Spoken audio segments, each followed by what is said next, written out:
அப்போது பேதுரு அவரிடம், பாரும், நாங்கள் எல்லாவற்றையும் விட்டுவிட்டு உம்மை பின்பற்றியவர்களாயிற்றே என்று சொன்னார்.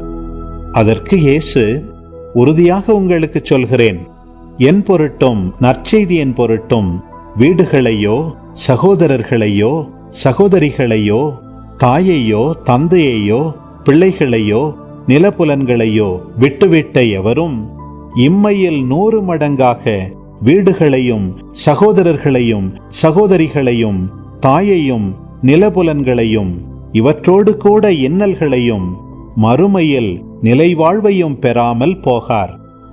முதன்மையானோர் பலர் கடைசியாவர், கடைசியானோர் முதன்மையாவர் என்றார்.